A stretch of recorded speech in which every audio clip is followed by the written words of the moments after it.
ஏழரை இல்லாத 4.5 ஆண்டு நல்லாட்சி கொடுத்த பழனிசாமி வேண்டுமா, திராவிட மாடல்ங்கிற பேர்ல திராவிட மாடல் ஆட்சி கொடுத்த ஸ்டாலின் வேண்டுமாங்கிறப்ப நேச்சுரலா அந்த ஒரு 60 வயதுக்கு மேல உள்ளவங்க வந்து அதிமுகவுக்கு வாக்களிப்பாங்க. Number one. நானும் என் மனைவியோ 45 வயதை கடந்தவங்க என்ன பண்ணுவோம்னா இருந்த 2 பேர்த்தையும் சீர்தூக்கி பார்ப்போம். பழனிசாமியா ஸ்டாலினா அப்படின்னு சீர்தூக்கி பாக்குறப்ப நேச்சுரலா வந்து பாத்தீங்கன்னா இந்த ஆட்சி மேல இருக்கிற அந்த பெரிய நான் சொல்லுவேன் சுனாமி எதிர்ப்பு அலை அப்படிங்கிறது அந்த அடிப்படையில அந்த வாக்கு அதிமுகவுக்கு திரும்பும்.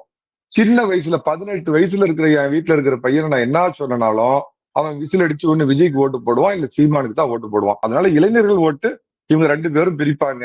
மற்றபடி நின்று நிதானிச்சு போன ஆட்சியும் அதுக்கு முந்தின ஆட்சி இப்ப இருக்கிற ஸ்டாலின் ஆட்சி இதெல்லாம் ஒப்பிட்டு பாக்குறவங்களோட ஓட்டு வரும்.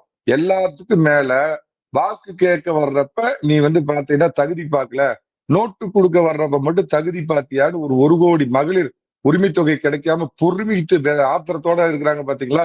இப்ப அவங்களை ஏமாத்துறதுக்கு கொண்டாந்து இதை கொடுங்க, நாங்க உங்களுக்கு கொடுக்குறேன்னு ஏமாத்துறதுன்னா அவ்வளவு முட்டாளுங்களா மக்கள்.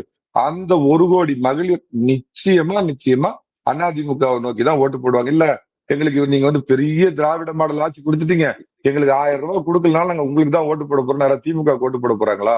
சோ அந்த ஓட்டு அதிமுகவுக்கு பலம். அதிமுகவோட பலமே 50+ தாங்க. அதுக்கு கீழே ஆளுங்க இல்ல. வெளிப்படையா சொல்லணும்னா அதுதான் உண்மை.